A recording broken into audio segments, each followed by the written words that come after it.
I know a lot of people have been waiting for this track to get released, and so have I, as well as What's Good. We made this like a year ago in their house, and as soon as we made it, we were like excited to release it. So it's just been ages, but I'm so happy it's out. A lot of people have heard it already on like loads of different ID pages and SoundCloud and whatnot. It's out now. Go check it out if you haven't checked it out, and I'm over the moon that it's out.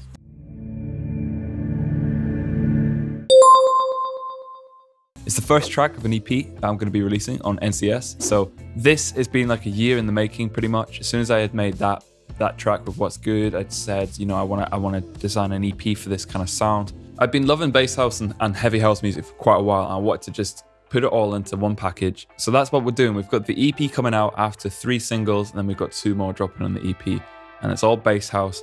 It's all been so long in the works, but I'm so excited. I hadn't crossed paths with the guys from What's Good, but I was in a trip on Amsterdam, and I messaged them saying, look, I'm here. You wanna like meet up and do some music together? They were totally on board. I went down to the house in Utrecht, if that's how I'm pronouncing it right, just south of Amsterdam. And I basically had an idea already in terms of the breakdown and the build-up part. Took it to the flat. They had a flatmate called Stan. So shout out to Stan, because this song was made in his studio and it was mixed there. We worked together. We laid down some drums, like claps and kicks and stuff like that. Bass one-shots, things that we'll cover. I'll show you all of that stuff. But we couldn't come up with a theme, like a melody or anything. So we just decided to just take a break. I don't know why, but at 2 a.m, everyone was getting tired and everyone was falling asleep. And for some reason, I had a bunch of energy. I think it's probably because I slept on the whole way there. So when I was traveling on the plane and things, I was just sleeping the whole time. At 2 a.m, I just decided to pick up the project where we'd left off together.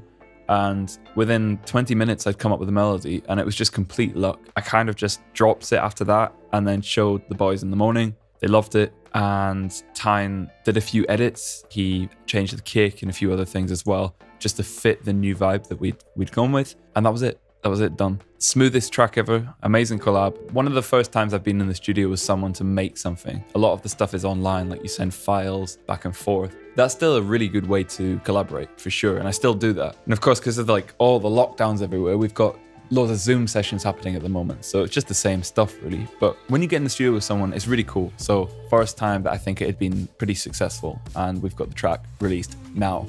Maybe about 4 or 5 months ago, we decided to try and get a vocal on it. Me and a friend of mine wrote the lyrics together over a Discord session. That was great. That went smooth again. And then she recorded it and mixed the vocals into the breakdown. And that's it. That's the track done. Last thing I want to say is my previous sample library was really popular, way more popular than I thought it was going to be. And we sold quite a few copies, which I'm really thankful for. It's amazing. I didn't think that would happen. I didn't think it would be so popular, but yeah, it was a great test to do because now I'm confident in releasing more sample libraries. So that being said, I'm releasing the House Party sample library along with my EP, which has got everything in all of the tracks that we have on this EP, all of the kicks, all of the snares, all the claps, all of the bass shots, some of the presets as well from Serum. That's releasing right now on my website, so you can go check that out in the link in the description. But not only is it from tracks in this EP, it's also being used in future tracks, like that one with Connor Ross that's coming out soon. If you want to get that sample library, I'll link it in the description. But by far, it's my best one that I've ever done, because I've done 2 now, but it's better than the first one. And it's also more than twice the size. And I've thrown in a little mastering video for you as well. So if you are stuck with mastering, that's something that I have thrown at the end as a little bonus for you as well. Okay, so we're in the project and I'm a little bit gutted because I actually recorded this before and then I realized I didn't press record. So anyway, as you can see, there's a lot of stuff going on, and I firstly want to say and apologize for the amount of mess that's on this project. Like usual, it's messy, but this one's incredibly messy. Like, we've got 125 mixes here. All of them have been used out and there was no space for any more. First up though, I want to also explain what's going down here, because we have the breakdown stem, instrumental, and the vocal as well. The reason for this is because when I made this, like I said, I was in Amsterdam, so I had taken my laptop and it wasn't quite as powerful as what I'm using right now. Therefore, I had to do the things in 2 different projects for my CPU. It worked, and we've just got the instrumental stem for the breakdowns, and it leads into the build-up and then the drop project, which is all the way up here, and we'll cover that in a moment. But I'll let you hear the instrumental.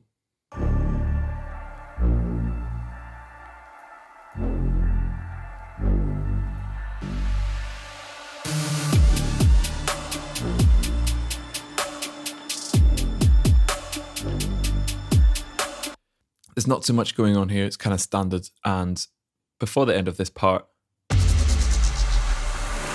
I filtered the bass out. Then we build it up.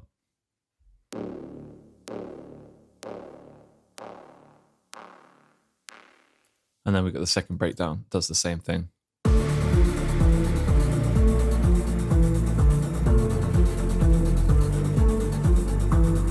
And then, of course, we've got a little bit of a variation in the build-up. It's like a loop that I found on a splice, of course.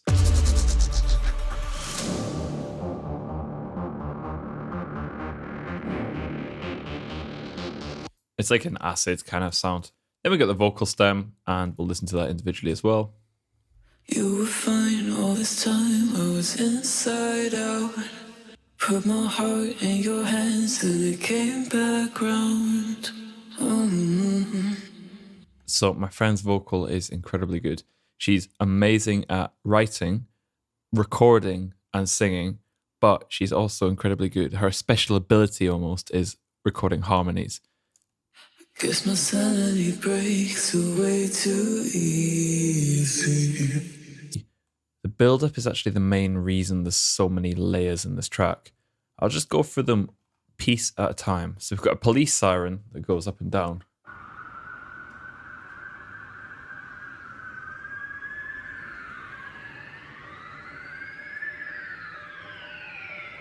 Let's start adding the drums though. So the first thing we've added is the hi-hat.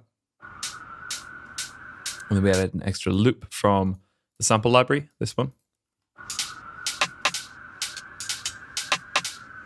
And then we added the snares. Now, this is silly, and this is not something that you need to do. There's a lot of layers of snares here, and I think some of them even go further down here. So together, they made the sound I wanted. Again, if you can find the right sample, just stick with that one.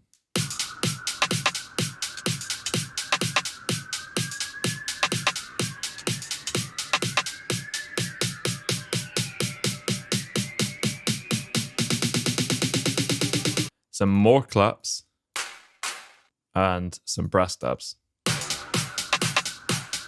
And then they pitch up here.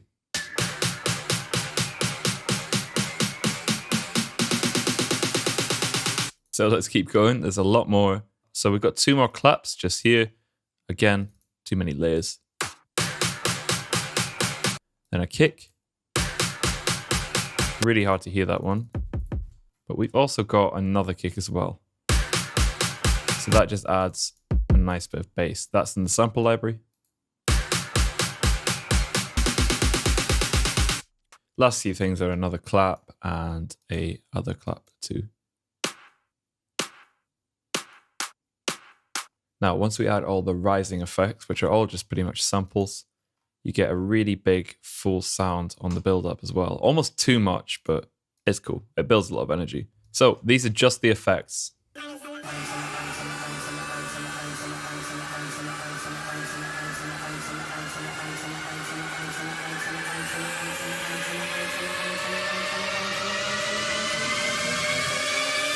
Over the top for sure, but again, makes it sound good.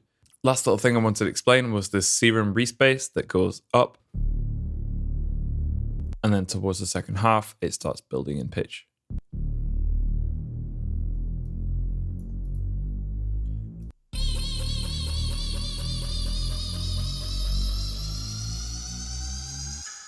So all together, this build-up sounds like this.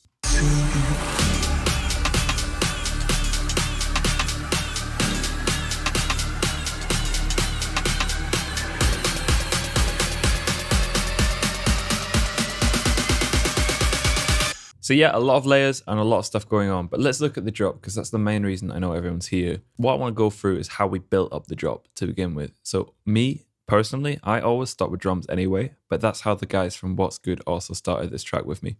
So let's just start from the kick and build up the drums. So we've got a kick here, and then we started adding claps. So let me just highlight all the claps. Now, the reason I'm not showing you the processing on any of these drums is because there isn't any. There basically isn't any processing. There might be an EQ on some of the claps now and again, but my method for getting the full sound is to choose samples and layer them up. and it's all about sample choice for me. If you're a follower of mine and you watch my other videos, you know how much I do this and how little I process my sounds. But I think it's a really good thing to try and do because there's a saying we have in the UK, you can't polish a turd. And what that means is you can't polish something up that sounds rubbish. And if you've got a fundamentally bad sample, likelihood is it's going to be hard to make it work. Focus on sample choice if you want to get the sound I'm able to get. So let's add some extra drums. So this is a bit of percussion that pitches down. We've got some extra little claps.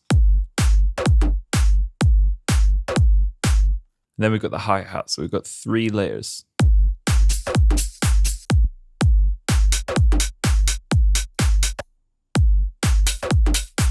And together as one. We've added another top loop. This is actually from the sample library. It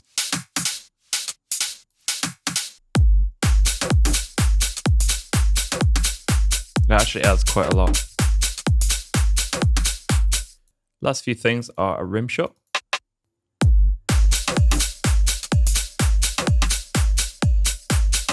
So what I'm now going to do is I'm going to keep the kick and the clap on, but I'm actually going to take away the cymbals so it clears some space so you can hear all the different bass one shots. There's so many of them and I want to explain them all.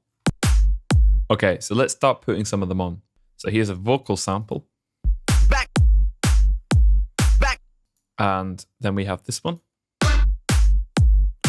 So all of these bass shots are going to one send. So let's just turn that on. And basically on that send is a kickstart on the second preset and 100%. This gives it an extreme sidechain effect. So there's the first one. Here's the second one. You can barely hear that, but the sample actually sounds like this. So here's an extra layer.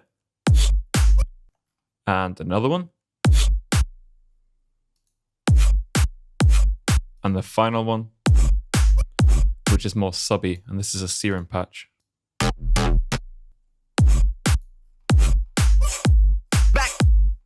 And finally, we have this kind of fill as well, which is a bunch of different samples. Another one here too, a breath.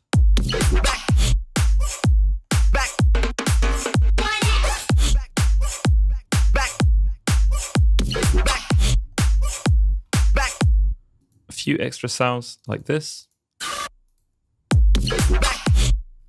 And my favorite one at the bottom here from the sample library as well down here.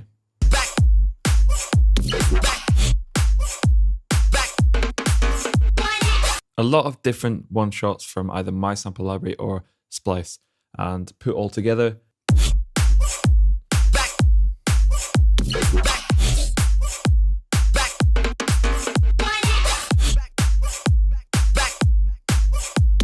In the second half of the drop, we've got some extra little layers, extra loop that comes in here. Sounds like this. Some lasers.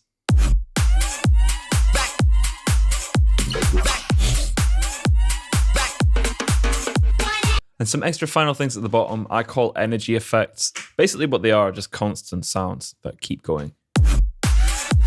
No, an extra one shot here as well.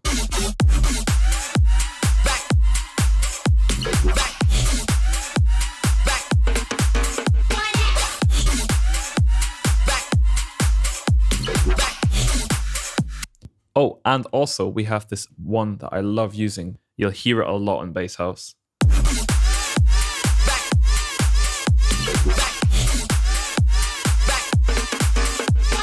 So it's just a vocal. Again, in the sample library. That's the drums. There's not much else going on.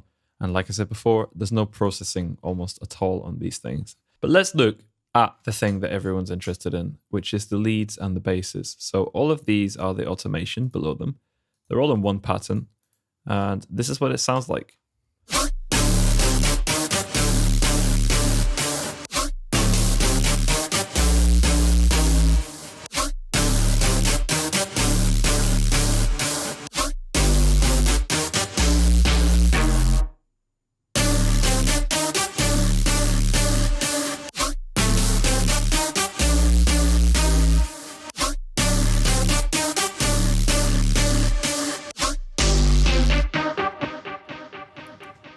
So let's look at the leads first.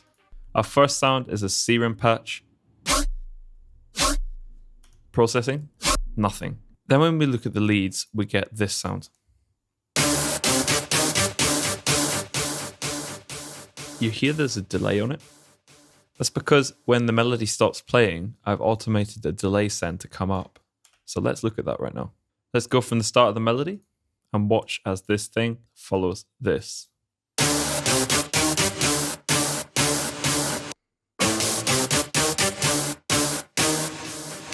And for that effect, we're using H delay with ping pong and 1/4. This is my favorite delay. I bought it a long time ago and it's one of my most used plugins. But let's look at the individual lead layers now. So our first layer is the main lead. And just for this, I'm going to take the delay off for a moment. So the first lead is very basic looking, basic shapes, square wave and a sine wave. It sounds quite cool. But if we take the oscillator A and B off, you'll hear the noise is actually adding a lot to the sound. So we take that off, put it back on, extra a little bit of grit to the sound. Also the filter, the all pass filter, is doing a lot of work to make it sound more unique as well.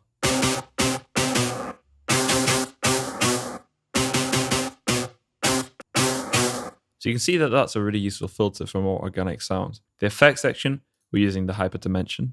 Anything under 50% on these two dials, and the size below 20% is what I go for pretty much. Distortion, this one's interesting because we use the sine fold. But if you drag this up, it gets very aggressive. Just adds a tiny bit of edge to the sound. Be careful with this sine fold. Chorus, kind of self-explanatory to be honest. Turn the mix down, gives it a bit of width. The compressor is really useful for these sort of sounds, and that's why you use the multiband, which is essentially the OTT in Serum, because they're made by the same plugin manufacturer. So without it, it sounds a little bit more muddy and not quite as bright. So the compressor in Serum is amazing for kind of very heavy EDM sounds. So definitely worth trying. And then finally the EQ, which is just boosting the low mids a little bit. But the sound without processing sounds like this. So the first plugin is Camel Crusher. And yes, this is a custom skin, if you want to call it that. And I made it myself when I was very bored one day. I quite like it. This tube and amount on the compressor are up and the mech is quite low. I don't typically use this because it's very aggressive. These ones are a lot softer. The other two effects on this lead are two EQs. One of them is doing a lot of surgical cutting and the other one's just giving it a little boost on the highs. Let's look at the first one. We're basically cutting a bunch of frequencies that are quite harsh.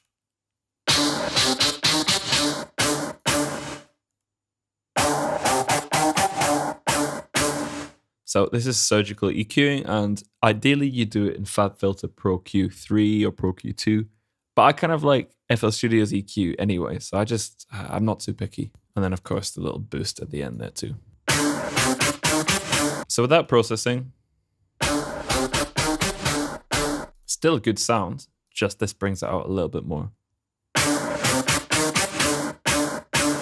Camel Crusher, honestly, my go-to. So start using that more. Let's look at the Valhalla room, because that's the last thing that's happening on this effects chain. And as you can see down here, it's a little bit of automation. So what this is doing is towards the end of this phrase, the reverb is coming up in mix, as you can see right here.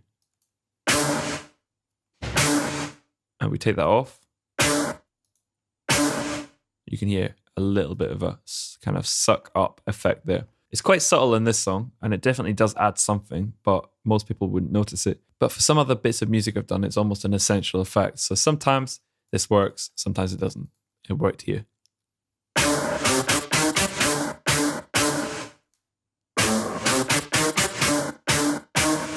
Let's look at the next layer. So this one's pretty rubbish, to be honest. By itself, it sounds rubbish, but in context, it adds a little bit of detune to the sound. And that's because we've got two different saw waves. are detuned quite heavily. That's all that's going on here. In terms of processing, same idea with a hyperdimension. A bit of distortion with a tube distortion, a chorus, and then of course the compressor with the multiband on. In terms of processing, it's pretty much standard for me. It's the Camel Crusher, very similar settings to what the other lead was on, and then a bit of an EQ. Now this one cuts a lot of bass out because I wanted to leave room for the actual bass line. Last layer is 3 times OSC, which the only way I use this plugin is for noise, because it's very simple to generate noise, very low CPU. What I do is I turn oscillator 1 onto this noise setting, and I turn down the volume of oscillator 2 and 3. In terms of processing, it's pretty simple. It's just cutting out the lows. Now, if you put them back in, you'll hear why.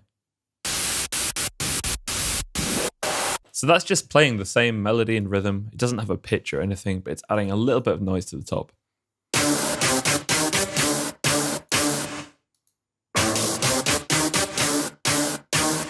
Next up, we've got the basses.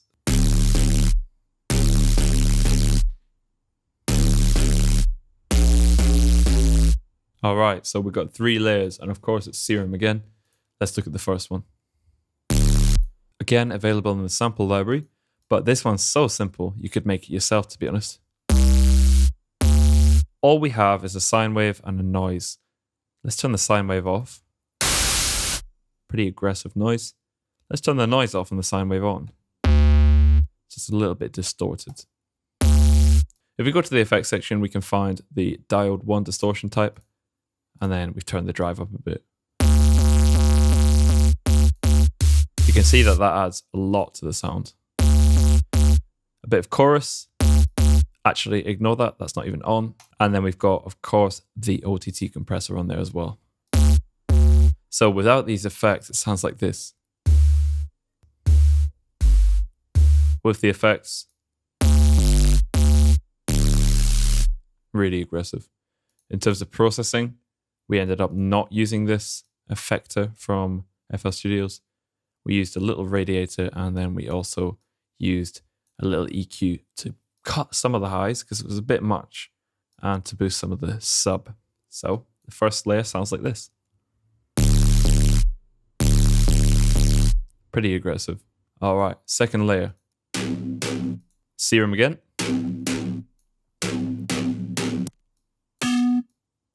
This is a more of a future house sound, but it's been pitched down an octave, so it sounds really aggressive.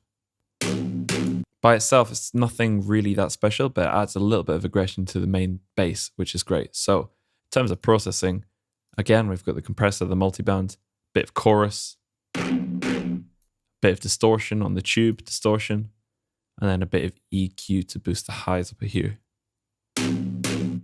And without processing, it sounds like this. So that changes the sound quite a lot. After that, we've got the EQ, boosting the highs and cutting the bass. Kind of what I talked about before. This is a standard setup for me for those kind of bass shots from the dubstep packs and stuff. And then, of course, the Camel Crusher. Last bass layer is actually non-existent. It's not being used, so just ignore that one. But I'll let you know what it did sound like. But it just got in the way of the overall production, so we took it out in the end. So altogether as one, if we lock that one, we can hear what they all sound like. Last thing I want to mention about these is they're all going to the same sidechain send that the bass one shots are going. So on that send is the DJM filter.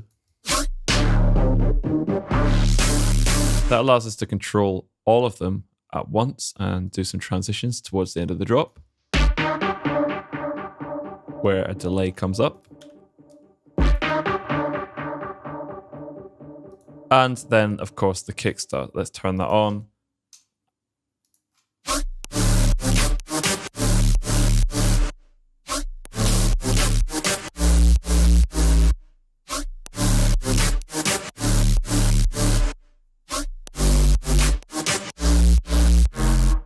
So second half of the drop, all that happens here is the lead layers go up an octave, and then we add this extra layer.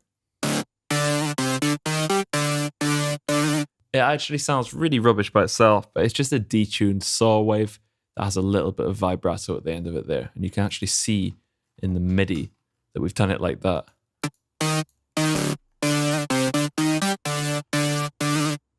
So it sounds rubbish by itself, but it's got kind of Arabic vibe to it.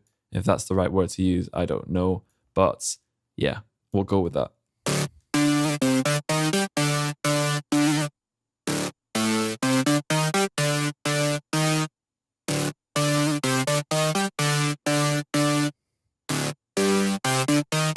And then we're at the end of the track. Let's hear it all from the build-up. Back down, bring it to a halt, you're whack and it's all your fault. Back down, bring it to a halt, you're whack and it's all your fault. Back down, back down, back down, back down. That's how it was and that's how it is. Back.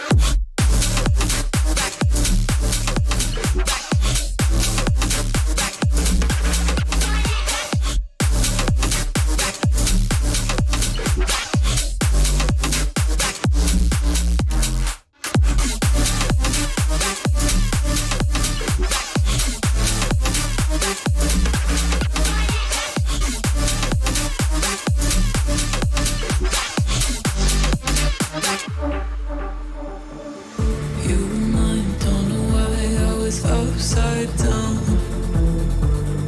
And there we are into the second break. The only thing different between the first and the second break is that layer that we added, which was a splice sample.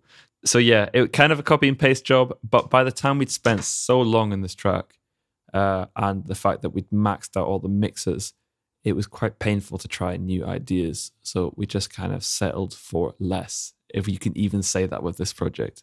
Either way, hopefully you learned something from this pretty large project and you can use it in your own productions. As I said before, the sample library is available on my website. That's magnusdj.com. And make sure you go give What's Good a follow on Spotify and Instagram, because those guys are such nice guys and such amazing artists. It was the best thing to be able to work with them, and I think we made something really special here. So thank you.